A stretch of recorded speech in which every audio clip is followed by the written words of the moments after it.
नमस्कार दोस्तों, स्वागत है आपका फिर से एक बार मेरे YouTube channel supreme classes bye Sudhir में। आज फिर हम अपनी नेक्स्ट क्लास करते हैं जो हरियाणा के लिए सीईटी जो डी ग्रुप का पेपर रहेगा। आज हम उसी क्लास को शुरू करते हैं। आज का जो हमारा पहला क्वेश्चन है ये है हमारे पास हरियाणा में हथेनी कुंड बैराज किस नदी पर स्थित है। इसमें ए ऑप्शन है अपने पास कृष्णावती, बी ऑप्शन है सतलुज, सी ऑप्शन है अपने पास यमुना, डी ऑप्शन है इसका इनमें से कोई नहीं, यानी उपरोक्त में से कोई। अगर हम अपनी बात करते हैं हथेनी कुंड बैराज की, तो ये हमारी किसके ऊपर है, जो यमुना नदी है ना अपनी, उसके ऊपर ये रही हमारी यमुना नदी, इसके ऊपर स्थित है। अब एक और चीज है, ये किससे बना हुआ है, ये बना हुआ है जी कंक्रीट से। किससे बना हुआ है, ये कंक्रीट से बना हुआ है।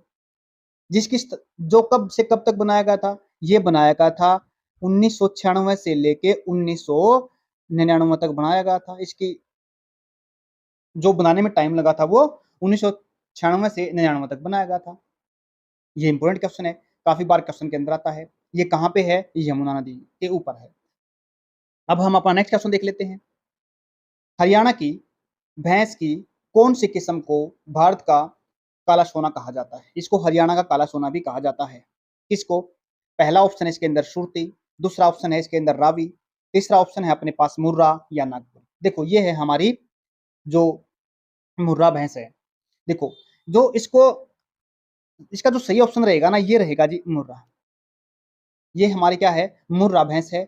ये काफी अपने पास अच्छी गाय है, अच्छी किस्म की गाय है। हरियाणा का इसको क्या बोला जाता है, हरियाणा का गौरव भी कहा जाता है। इसको क्या बोला जाता है, इसको हरियाणा का गौरव भी कहा जाता है। ये काफी अच्छे उच्च दाम पर बिकती है, इसलिए इसको हम क्या बोलते हैं, काला सोना भी कहा जाता है। इसको किस लिए काला सोना क्यों कहा जाता है इसको, क्योंकि इसका जो बिकने का दाम है ना, ये काफी हाई दाम पर बिकती है। एक और चीज है इसके लिए काफी इंपॉर्टेंट है, वो क्या है, इसको एशिया का ट्रैक्टर भी कहा जाता है। क्या बोला मैंने, इसको एशिया का ट्रैक्टर भी कहा जाता है। किस ट्रैक्टर, किसका, एशिया का ट्रैक्टर। ये भी काफी इंपॉर्टेंट है, याद रख लेना इस क्वेश्चन को। एशिया का ट्रैक्टर कहें या फिर हरियाणा राज्य का गौरव कहें या फिर काला सोना कहें, सभी इसको किसको, मुर्रा भैंस को कहा जाता है। उम्मीद करता हूं आपको ये समझ में आ गया होगा। अब हम अपना नेक्स्ट क्वेश्चन देख लेते हैं। वर्तमान में हरियाणा में विधानसभा सीटों की संख्या कितनी है। पहला ऑप्शन है 95, दूसरा ऑप्शन है 100, तीसरा ऑप्शन है 90। अब देखो बड़ा इंपॉर्टेंट क्वेश्चन है ये अपने पास। जो हरियाणा में विधानसभा की टोटल सीटें हैं ना, इसका जो सही ऑप्शन है ये कितना है, 90 है। हरियाणा विधानसभा सीट कितनी है, 90 सीट है। हरियाणा जो विधानसभा ना, ये कहाँ पे है, ये अपना चंडीगढ़ के अंदर है। कहाँ पे है, चंडीगढ़ के अंदर है विधानसभा, जिसको हम क्या बोल सकते हैं, विधानसभा भवन भी कह सकते हैं।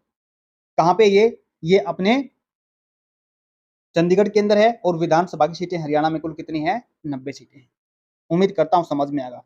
नेक्स्ट क्वेश्चन देखिए, काफी इंपॉर्टेंट क्वेश्चन है ये भी। कौन सा राष्ट्रीय उद्यान हरियाणा में स्थित नहीं है। क्या, पहला ऑप्शन है राजाजी राष्ट्रीय उद्यान, कालेश्वर राष्ट्रीय उद्यान, इसके बाद हम बात करते हैं सुल्तानपुर राष्ट्रीय उद्यान। अगर हम बात करते हैं राजाजी राष्ट्रीय उद्यान, ये अपना उत्तराखंड यानी यूके में स्थित है। कहाँ पे है, यूके में है। अगर हम कालेसर की बात करते हैं, ये कहाँ पे है, ये है जी यमुनानगर के अंदर। कहाँ पे है, यमुनानगर के अंदर है ये। उसके बाद अगर बात करें हम तीसरा, ये का क्या है, सुल्तानपुर, ये अपना गुरुग्राम के अंदर है। कहाँ पे है, गुरुग्राम के अंदर है ये। कौन सा, जो अपना सुल्तानपुर राष्ट्रीय उद्यान है। उम्मीद करता हूँ ये भी आपको समझ में आ गया होगा। एक चीज और बता देते हैं, जो कई बार क्वेश्चन पूछ लेता है एग्जामिनर, क्या, हमारे जो हरियाणा के अंदर वन्य जीव अभ्यारण्य कितने हैं। वो वन्य जीव अभ्यारण्य है ना अपने हरियाणा के अंदर, वो कितने हैं, वो है जी 8। उनकी संख्या कितनी है, 8 है। ये क्वेश्चन भी याद रख लेना। अब हम नेक्स्ट क्वेश्चन करते हैं अपना।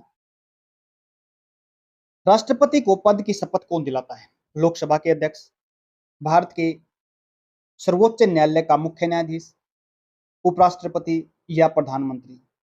राष्ट्रपति को जो शपथ दिलाता है ना, वो दिलाता है जी अपना जो ऑप्शन, इसका बी ऑप्शन सही रहेगा, यानी भारत के सर्वोच्च न्यायालय के मुख्य न्यायाधीश। काफी बार इंपॉर्टेंट क्वेश्चन है ये, बहुत बार पेपर के अंदर आता है।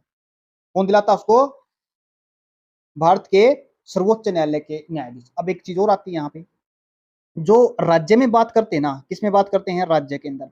राज्य के अंदर कौन होता है, राज्यपाल होता है। क्या होता है, राज्यपाल होता है।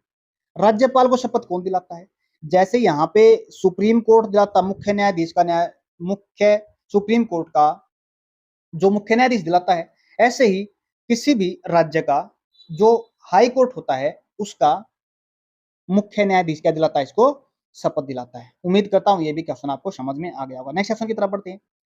भारत में भारतीय संविधान का अनुच्छेद 324 किसके संदर्भ में है? लोक सेवा आयोग, चुनाव आयोग, वित्त आयोग या योजना आयोग। एक बात देख लेते हैं, जिसको हम लोक सेवा आयोग, जिसको हम यूपीएससी बोलते हैं, क्या बोलते हैं? यूपीएससी। इसकी फुल फॉर्म भी पेपर में पूछ ली जाती है, यूनियन पब्लिक सर्विस कमीशन। उसके बाद अगर हम बात करते हैं चुनाव आयोग की, जो क्या करता है? चुनाव कराने का काम करता है। कहाँ पे?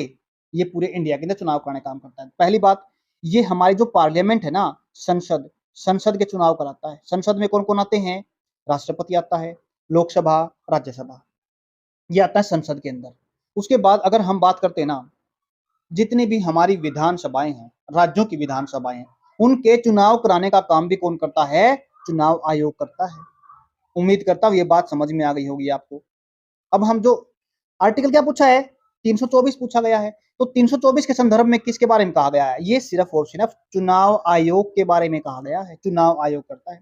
वित्त आयोग फाइनेंस से संबंधित जितने भी मैटर है उनको देखता है। वित्त आयोग के लिए एक आर्टिकल बता देते हैं, इसके लिए आर्टिकल होता है 280।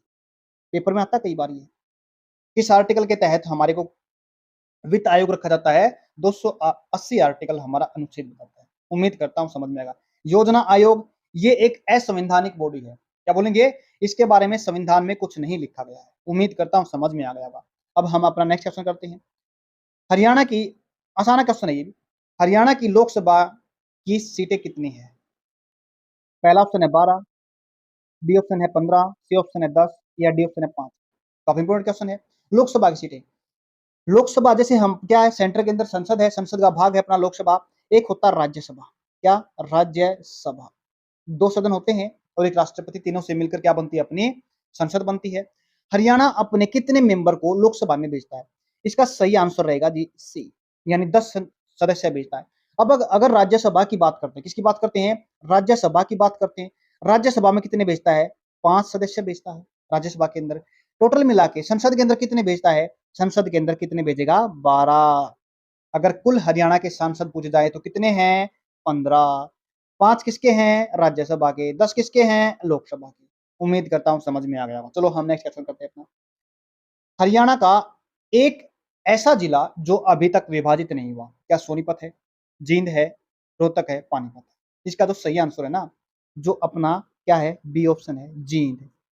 हरियाणा का जींद जिला एक ऐसा जिला है जो अभी तक, जब हरियाणा 1966 में बना था 1 नवंबर, उसके बाद से ये सिर्फ एक ही ऐसा जिला है जिसमें कोई परिवर्तन नहीं किया गया, मतलब अभी तक इसको दो भागों के अंदर बांट के नहीं बनाया गया। कोई अन्य जिला इससे निकाला नहीं गया हरियाणा के अंदर। उम्मीद करता हूं समझ में आ गया होगा। नेक्स्ट क्वेश्चन देखते हैं अपना। हरियाणा में कितने केंद्रीय विश्वविद्यालय हैं? सेंट्रल यूनिवर्सिटी कितनी है अपने अंदर?